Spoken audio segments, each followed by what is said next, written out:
চাচা, ওই যে সেলিম আসতেছে, আজকে ধরে ওর কাছ থেকে টাকাটা আদায় করে নেব।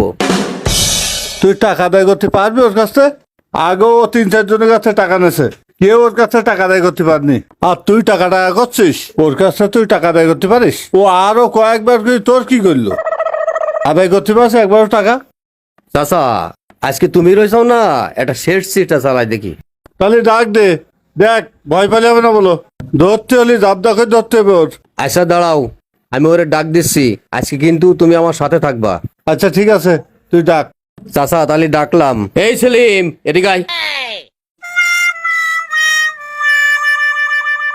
কিরে সব ছেড়ে দিলে আমার ডাইতেস কান এই শোন, এই আমার গাড়ি কান ভাব দিন।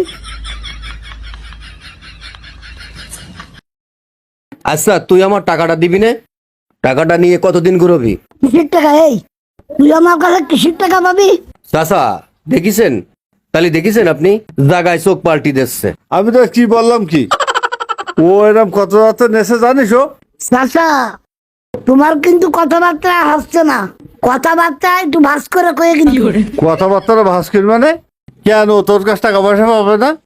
তোর কাছে টাকা পাবে বলি ভালোভাবে ও দেখিছে। চাচা এসব বাদ দেন তো।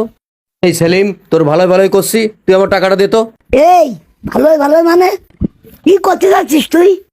এক চড়ে 64 দাঁত ধরা দেবো। এই ওর গালে 32 দাঁত, তা 64 পালি করানো তুই?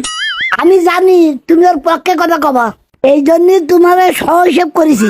আর তুই মনে রাখিস, পুক সেলিমের কাছে টাকা আদায় করা অত সোজা না।